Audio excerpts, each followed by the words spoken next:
तय करना, मंत्रियों की बैठकों का संचालन, मंत्रियों की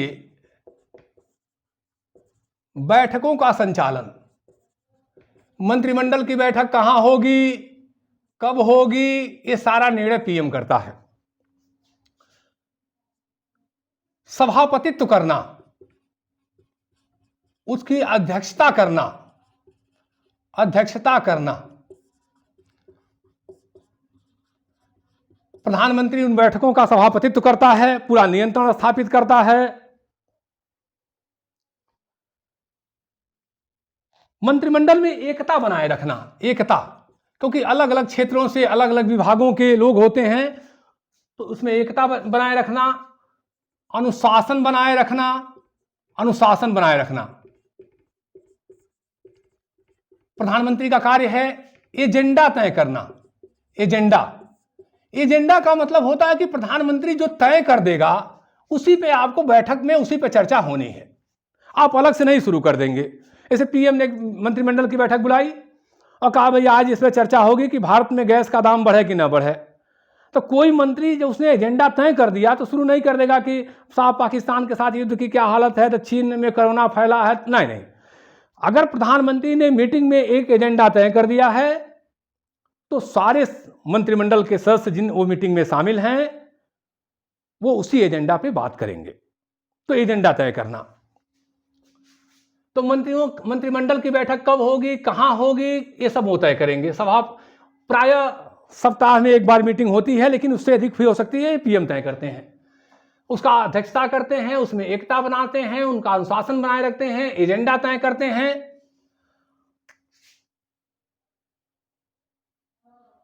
अंतिम निर्णय, यह सही है कि मंत्रिमंडल में वोटिंग के आधार पर, सहमति के आधार पर निर्णय लिए जाते हैं, बहुमत के आधार पर निर्णय लिए जाते हैं।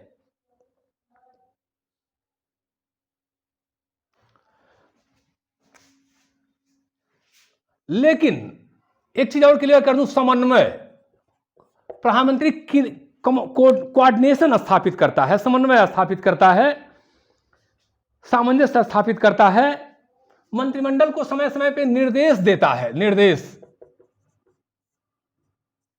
लेकिन अंतिम निर्णय करता है। बैठकों में निर्णय बहुमत के आधार पर, सहमति के आधार पर लिए जाते हैं, परंतु प्रधानमंत्री का निर्णय अंतिम निर्णय होता है। प्रधानमंत्री के निर्णय के बाद कोई क्वेश्चन नहीं किया जा सकता है, कोई क्वेश्चन नहीं। क्वेश्चन करने का मेरा कहने का मतलब है कि प्रधानमंत्री के निर्णय का विरोध नहीं किया जा सकता है, प्रधानमंत्री का निर्णय अंतिम निर्णय होता है। मंत्रिमंडल की बैठक हुई, सब लोगों ने अपने विचार रखे, मतदान हुआ, नहीं हुआ, सहमति हुआ, नहीं हुआ, लेकिन सबसे अंतिम निर्णय जो होगा वो प्रधानमंत्री का होगा। और प्रधानमंत्री के निर्णय के बाद असहमति रखने का सीधा अर्थ है अपने पद से त्यागपत्र दे दीजिए, जाइए बाहर, कौन पूछ रहा है मेरे अंगने में तुम्हारा क्या काम है, जाइए, मंत्रियों की संख्या की कमी थोड़ी ना है, जाइए। तो प्रधानमंत्री का निर्णय अंतिम निर्णय होता है। मंत्रिमंडल की कार्रवाई पर पीएम का पूर्ण नियंत्रण होता है, पूर्ण नियंत्रण होता है। और यही एक सामान्य प्रधानमंत्री को भी विशिष्ट प्रधानमंत्री बना देता है, एक सामान्य दर्जे के पीएम को भी स्पेशल पीएम बना देता है, स्पेशल पद दे देता है, उसके पद को, गरिमा को, शोभा को बढ़ा देता है। वह अपने सहयोगियों के विभागों पर नियंत्रण रखता है, सामंजस्य बनाता है, एकता बनाता है, निर्देश देता है, आदेश देता है। आदेश, क्या गजब का पद है आदेश। और मंत्रियों के विभाग, अपने सहयोगियों के, अपने मंत्रियों के विभागों पर नियंत्रण रखता है, जिसके उस कार्य में, पीएम के इस कार्य में मंत्रिमंडलीय सचिवालय, बहुत ध्यान से सुनिएगा, मंत्रिमंडलीय सचिवालय तथा प्रधानमंत्री सचिवालय से बहुत अधिक सहायता मिलती है। मंत्रिमंडलीय सचिवालय तथा प्रधानमंत्री सचिवालय से बहुत अधिक सहायता मिलती है, जो प्रधानमंत्री की अध्यक्षता में काम करते हैं। किसकी अध्यक्षता में? प्रधानमंत्री की अध्यक्षता में काम करते हैं, और जिनका अभी हाल के वर्षों में बहुत विकास हुआ है। जिनका अभी हाल के वर्षों में बहुत विकास हुआ है, इन्होंने प्रधानमंत्री के पद को और ज्यादा महत्वपूर्ण बना दिया है। सामान्य पीएम भी अगर है, आप कितनों बड़े मंत्री रहिए, तो अब खाना रहिए, तो इस अंजुमन में आपको आना है बार बार, अंतिम निर्णय उसी का, कार्रवाई पे सब नियंत्रण उसी का, जाएंगे कहां? अरे बाबा तू जाता है कहां, जाएंगे कहां भाई? उसके खिलाफ जाने का मतलब मंत्रिमंडल से छुट्टी, सारा जो मलाई काट रहे थे, जरा बत्ती तत्ती लेके चल रहे थे, सब खत्म कहानी।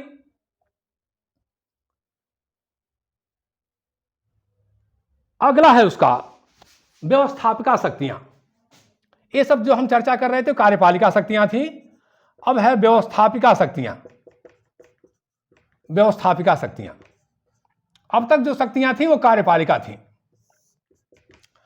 व्यवस्थापिका शक्तियों में सारे विधेयकों का वो प्रारूप तय करता है। उसके पहले की और बात बता दूं, सिद्धांत में संसद की बैठक को बुलाना, उसे स्थगित करना, विशेष बैठक बुलाना, यह सब राष्ट्रपति महोदय का कार्य है। लेकिन व्यवहार में सारा काम प्रधानमंत्री की इच्छा पे होता है। यह भी ध्यान देना है कि दो बैठकों में, संसद की दो बैठकों में 6 माह से अधिक का अंतर नहीं होना चाहिए। कब संसद की बैठक बुलाई जाएगी, बैठक कब तक, कितने दिन तक चलेगी, कब उसका समापन होगा, ये सब प्रधानमंत्री तय करते हैं। अपने सहयोगियों की, राष्ट्रपति महोदय जो अभिभाषण पढ़ते हैं, ये सब प्रधानमंत्री की इच्छा पे तैयार किए जाते हैं। जो संदेश भेजते हैं, प्रधानमंत्री की इच्छा पे तय किए जाते हैं। जो आर्टिकल अनुच्छेद 123 के तहत राष्ट्रपति अध्यादेश लागू करते हैं, वो प्रधानमंत्री की इच्छा पे होता है। संसद शुरू होने के 6 सप्ताह तक वो प्रभावी रहता है। अगर संसद समर्थन न कर दे, वो भी प्रधानमंत्री की इच्छा पे होता है, क्योंकि उसका बहुमत होता है। बहुमत क्या कर लेंगे आप? कुछ कर पाएंगे? बहुमत है उसका, तो बहुमत के बल पे वो पास करा लेता है। तो संसद को जो संदेश राष्ट्रपति भेजते हैं, प्रधानमंत्री की इच्छा होती है, जिसमें शासन की नीतियां को बताया जाता है। शासन की नीति का अंतिम निर्णय करता है, शासन की नीतियों का अंतिम निर्णय करता है। संसद में अधिकृत भाषण देता है, अंतिम भाषण उसका होता है। कोई संसद, उसके मंत्रिमंडल के सहयोगियों में अगर कोई गलतफहमी आ जाए भाषण में, तो उस गलतफहमी को दूर करने का काम पीएम करता है। पीएम किसी भाषण में संशोधन करना हो सहयोगियों के, तो पीएम उसमें संशोधन करता है। शासन की नीतियों का अंतिम निर्णय करता होता है, अधिकृत भाषण करता होता है। उसका कोई बचता नहीं है, कुछ बचता नहीं है। अगर प्रधानमंत्री बोल रहा हो सदन में, तो और किसी मंत्री को बोलने की कोई जरूरत ही नहीं है। चंदन दास का एक गीत है कि जो देखना चाहे उन्हें आकर मुझी को देख ले। समस्त मंत्रिमंडल उसके अंदर समाहित होता है। वो मंत्रिमंडल रूपी बारात का दुल्हा है। हमारे हेड साहब कहते थे, प्रोफेसर सीवी सिंह साहब, दुल्हे को देख लीजिए, बाराती अपने आप क्लियर है, बाराती को देखने की जरूरत नहीं है।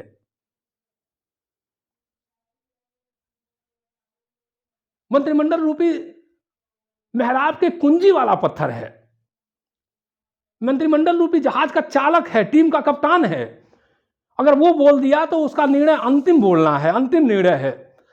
उसका कुछ संदेह नहीं है, सारे संदेहों को दूर कर देता है। संसद में पूछा गया एक बार प्रश्न कि बाबू जगजीवन राम ने कुछ बिल वगैरह को लेकर के था, कितने दिनों से उन्होंने अपने घर का ये सब बिल नहीं जमा हुआ है। इंदिरा गांधी ने उस पर उत्तर दिया, कहा कि मंत्रियों का काम बहुत जटिल होता है और उसमें कहीं भूल हो गई होगी, आगे नहीं होगी। सारा संसद शांत हो गया। जब वाजपेयी जी बोलते थे, क्या गरिमा थी, क्या व्यक्तित्व था। आज मोदी जी बोलते हैं। प्रधानमंत्री का स्पष्टीकरण सबसे बड़ा स्पष्टीकरण होता है, सारे गलतफहमियों को दूर कर देता है। अधिकृत भाषण, अंतिम भाषण, क्या गजब पद है। तो सभी बिल उसकी इच्छा से तैयार किए जाते हैं। संसद में जो मनोनयन होता है, राज्यसभा में प्रेसिडेंट महोदय, मैं पिछले राष्ट्रपति के वीडियो पढ़ाते समय भूल गया था, मैं उसके लिए क्षमा भी चाहा। अनुच्छेद 80 के तहत राज्यसभा में जो 12 लोगों को नॉमिनेट करते हैं प्रेसिडेंट, मनोनीत करते हैं, सारी इच्छा प्रधानमंत्री की इच्छा होती है, जो कला और विशेष सेवाएं और विज्ञान और इत्यादि क्षेत्रों के होते हैं, सब प्रधानमंत्री की इच्छा। एंग्लो इंडियन वहां तो खैर समाप्त हो गया है लोकसभा में मनोनयन। जितने बिल तैयार होते हैं प्रधानमंत्री की इच्छा से तैयार होते हैं, उनके सहयोगी गण तैयार करते हैं, और बिल को संसद में रखवाना, उन्हें पास करवाना, दलीय सचेतक से दल के लोगों को निर्देश देना, प्रदत्त व्यवस्थापन ने आज व्यवस्थापिका की शक्तियां बढ़ा दिया है। मैं प्रदत्त व्यवस्थापन कभी विस्तार से चर्चा करूंगा। संक्षेप में संसद का कार्य अब कार्यपालिका कर रही है। संसद मोटी मोटा विधेयकों को पास करके बाकी काम कार्यपालिका पे छोड़ दे रही है, यही प्रदत्त व्यवस्थापन है। इसने भी कार्यपालिका की शक्ति बढ़ाया है, यानी प्रधानमंत्री की शक्ति को बढ़ाया है। और अंत में लोकसभा के को भंग करवाना, ये प्रधानमंत्री की विशेष शक्ति है, जिससे वो लोकसभा को प्रभावित करता है। अब तक 9 बार, दिसंबर 1970 में, जनवरी 1997 में, 1977 में, अगस्त 1979 में, नवंबर 1984 में, अक्टूबर 1989 में, मार्च 91 में, दिसंबर 97 में, अप्रैल 99 में, फरवरी 2004 में, यानी अब तक 9 बार प्रधानमंत्री की इच्छा पर राष्ट्रपति महोदय ने लोकसभा को भंग किया है, समाप्त किया है। ये इतना बड़ा राष्ट्रपति प्रधानमंत्री के पास पावर है कि पूरे लोकसभा पर नियंत्रण रख लेता है। कौन जाना चाह रहा है चुनाव में? एक जमाना था कि लोग चुनाव को हल्के फुल्के में लेते थे, आज बड़े बड़े नेता चुनाव हार रहे हैं। बड़े बड़े, मैंने अजीत सिंह साहब को हारते देखा, राहुल गांधी हार गए, बहुत बड़ा नेता बन रहे थे उत्तर प्रदेश में, वहां जाके केरल वगैरह में जीते। कौन चुनाव चाह रहा है आजकल? तो इससे प्रधानमंत्री लोकसभा पे पूरा नियंत्रण रखते हैं कि भैया कब लोकसभा भंग हो जाए।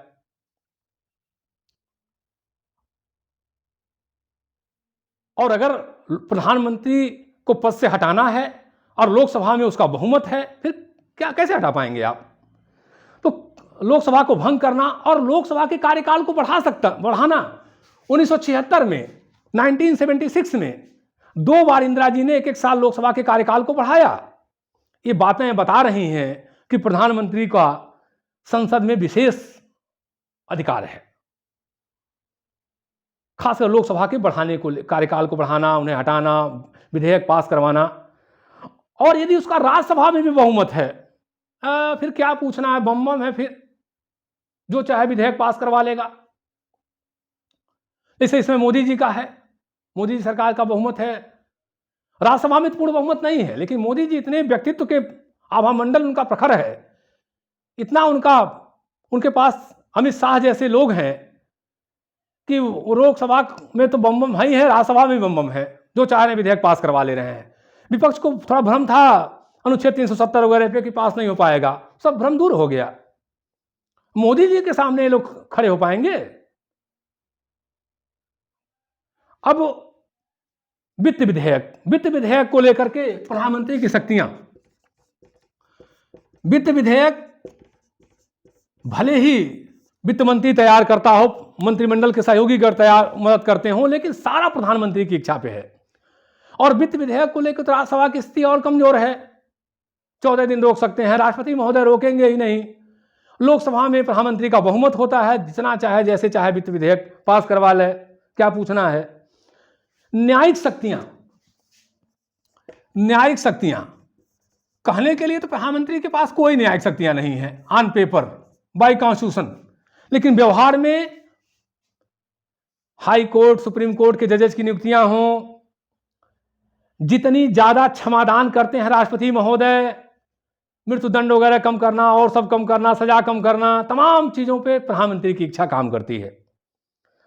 इतना ही नहीं, संविधान संशोधन के माध्यम से न्यायपालिका को प्रधानमंत्री प्रभावित कर सकते हैं, जैसा कि सोहरबानो केस में हुआ। माननीय सुप्रीम कोर्ट ने के खिलाफ चले गए राजीव गांधी की सरकार, संविधान संशोधन कर दिया और सुप्रीम कोर्ट के निर्णय को पलट दिया। तो इस तरह से प्रधानमंत्री संविधान संशोधन के माध्यम से, चूंकि उनका बहुमत है लोकसभा में, अब कहेंगे कि राज्यों में भी आवश्यकता है तो राज्यों में भी अगर उनके दल की सरकार है फिर क्या पूछना है। और मैं बताऊंगा अभी आगे कि राज्य को कैसे प्रभावित कर लेते हैं राज्य की सरकारों को, तो वो प्रभावित करते हैं न्यायिक क्षेत्र में भी। अंतर्राष्ट्रीय मामले, अंतर्राष्ट्रीय मामले, अंतर्राष्ट्रीय मामले में प्रधानमंत्री की शक्तियां बहुत व्यापक हैं। जितने दूतों प्रदूतों इत्यादि की नियुक्ति राष्ट्रपति महोदय करते हैं, राजदूतों की, वो सब प्रधानमंत्री की इच्छा पे होता है, प्रधानमंत्री की इच्छा पे। जितने युद्ध होंगे, संधि होंगे, गुप्त संधियां होंगी, भले ही संसद का उसमें समर्थन चाहिए, लेकिन सब प्रधानमंत्री की इच्छा से होता है। 1965 के पाकिस्तान युद्ध के साथ शास्त्री जी की बहुत बड़ी भूमिका रही। 71 के युद्ध में तो इंदिरा जी ने अपने मंत्रिमंडल के लोगों से पूछा ही नहीं, कहा गिलिवर इन लिलीपुट, जैसे हम बचपन में पढ़े थे कि एक आदमी किसी टापू पे जाता है, छोटे छोटे लोग मिलते हैं, उनको अपने पॉकेट में रख लेता है। वैसे इंदिरा जी से कोई पूछता था कि मैडम आपके मंत्रीगण, कहती थी वो सब तो मेरे पॉकेट में है। तो जितना युद्ध है, संधि है, समझौते हैं, सब में प्रधानमंत्री की भूमिका बहुत बड़ी होती है।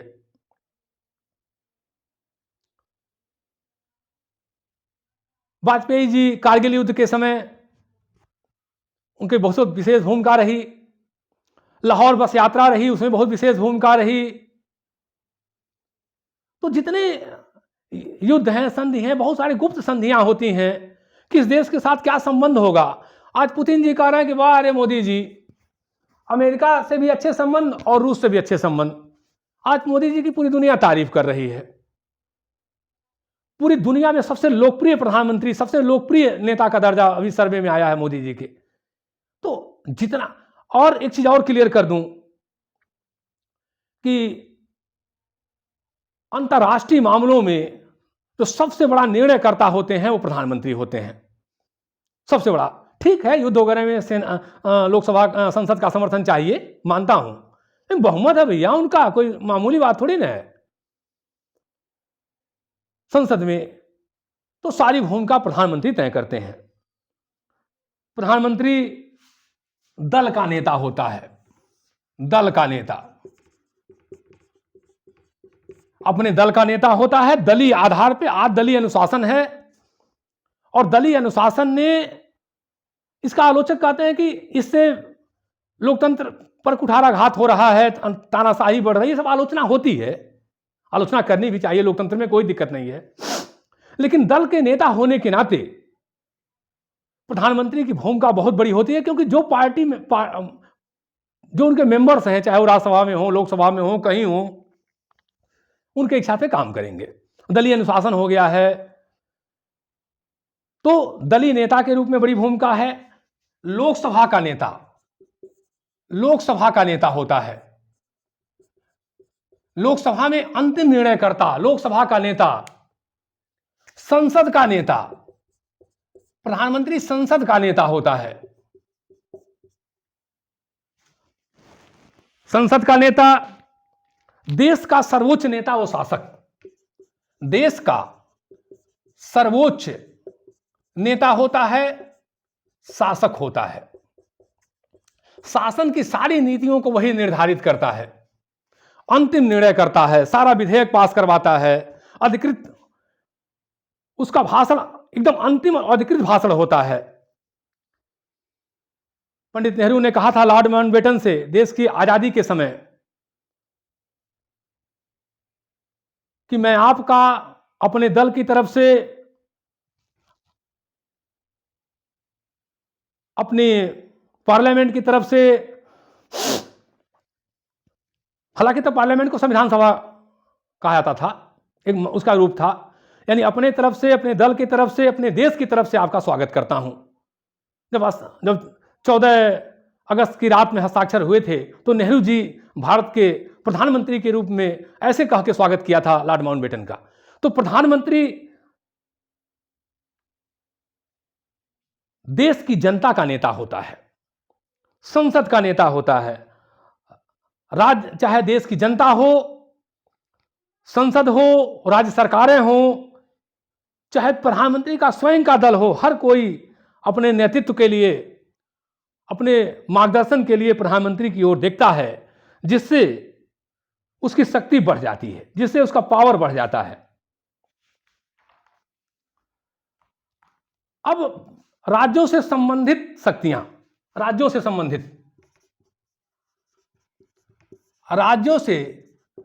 संबंधित शक्तियां,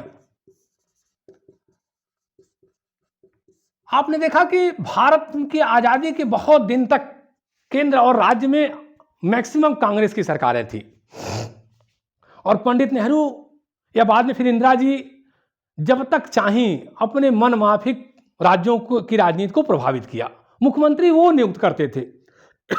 आज भी जिसका केंद्र में सरकार होती है, राज्यों में उनके दल चुनाव जीत के आते हैं, प्रधानमंत्री की बहुत बड़ी भूमिका होती है मुख्यमंत्रियों के चयन में, मंत्रियों के चयन में, वगैरह वगैरह में। यदि मुख्यमंत्री उनके दल का है, जिसका केंद्र में भी सरकार है, तो उसके चयन में बहुत बड़ी भूमिका प्रधानमंत्री की होती है। यदि मुख्यमंत्री दूसरे दल का है और केंद्र में दूसरे दल की सरकार है, प्रधानमंत्री दूसरे दल के हैं, तो राज्यपाल के माध्यम से मुख्यमंत्री पे बहुत बड़ी लगाम प्रधानमंत्री लगाता है। राज्यपाल का यह कर्तव्य है। पहली बात तो ये जान लीजिए कि राज्यपाल केंद्र का प्रतिनिधि होता है, जो राज्यों की सरकारों का संवैधानिक प्रमुख होता है। यानी राज्य की सरकार का सारा काम राज्यपाल के नाम से होता है, और वो समय समय पर राष्ट्रपति को शासन संबंधी रिपोर्ट देता है। यानी उस पर पूरा नियंत्रण प्रधानमंत्री का होता है। इसके साथ साथ यदि किसी राज्य सरकार के विरुद्ध भ्रष्टाचार का आरोप, राज्य सरकार के विरुद्ध भ्रष्टाचार के आरोप पत्र प्राप्त होने पर, मान लीजिए किसी राज्य सरकार के विरुद्ध भ्रष्टाचार का कोई आरोप पत्र प्राप्त होता है, कोई आवेदन प्राप्त होता है, शिकायत प्राप्त होती है, तो केंद्र को जांच आयोग स्थापित करने या न करने का संवैधानिक अधिकार प्राप्त है। केंद्र सरकार यानी प्रधानमंत्री की इच्छा से तय होता है कि उसके विरुद्ध जांच आयोग किया जाएगा कि नहीं किया जाएगा। आज मजेदार बात है कि दिल्ली की सरकार, मुख्यमंत्री जी विपश्यना केंद्र चले गए हैं जांच आयोग के डर से। मैक्सिमम सरकार दिल्ली की जेल चली गई है। और आज जिस तरह से भारत में भ्रष्टाचार राज हो रहा है, उस तरह से विपक्षियों को, विरोधी दलों को, और जो लूट खसूट वाले नेतागण हैं, वो खाली जांच एजेंसियों के डर से भजन गा रहे हैं। भैया ईडी का डर, भैया सीबीआई का डर, भैया इनकम टैक्स का डर। अरे क्यों डर है आपको भाई? अगर आप ईमानदार हैं, आपने ईमानदारी से काम किया है, संविधान का नियमों का पालन किया, सीना तान के रहिए लोहिया जी की तरह, शास्त्री जी की तरह, चौधरी चरण सिंह की तरह। तो आज सारे विरोधी ईडी के डर से भाग रहे हैं, सीबीआई के डर से भाग रहे हैं, इनकम टैक्स के डर से भाग रहे हैं, क्योंकि लूटे हैं, गलत हैं, फ्रॉड हैं, करप्ट हैं। अगर करप्ट ना हो तो क्या डर है भैया आपको? क्या डर है बताइए? कोई डर नहीं है। तो आज जिस तरह की राजनीति हो रही है लूट खसूट वाली, इसमें तो राज्य सरकारों को भी बहुत डर है जांच एजेंसियों का। और ये जांच, केंद्रीय जांच एजेंसियां प्रधानमंत्री के आदेश पे काम करती हैं। एकदम एकदम पकड़ लिया है गला केंद्र सरकार ने राज्य सरकारों का। जो लूट खसूट वाले हैं, जो विपक्षी लोग हैं, जो आज भागे भागे फिर रहे हैं, जो लूटे खसूटे हैं, तो एक बहुत बड़ा यह है। दूसरा कि भारत की संघीय व्यवस्था में राज्य सरकारों का वित्त पर का जो निर्भरता है वो केंद्र की तरफ है। यानी केंद्र राज्य सरकारों को जो वित्तीय सहायता वगैरह देता है, इससे भी केंद्र बहुत बड़ी सीमा तक राज्य सरकारों पर अपना नियंत्रण स्थापित करता है। अगला है प्रधानमंत्री का राष्ट्रपति से संबंध, पीएम का राष्ट्रपति से संबंध। इसमें बहुत महत्वपूर्ण है कि दो तीन बातें। पहला कि किसी भी सार्वजनिक महत्व के विषय पर, मामले पर केवल राष्ट्र के प्रधान से केवल प्रधानमंत्री के माध्यम से ही संपर्क स्थापित किया जा सकता है। कोई राष्ट्रीय महत्व का विषय है, राष्ट्रीय महत्व का मामला है, तो आप राष्ट्र प्रमुख राष्ट्रपति से केवल प्रधानमंत्री के माध्यम से ही संपर्क कर सकते हैं, सीधा राष्ट्रपति से संपर्क नहीं कर सकते हैं। एक चीज बहुत ध्यान से सुनिएगा।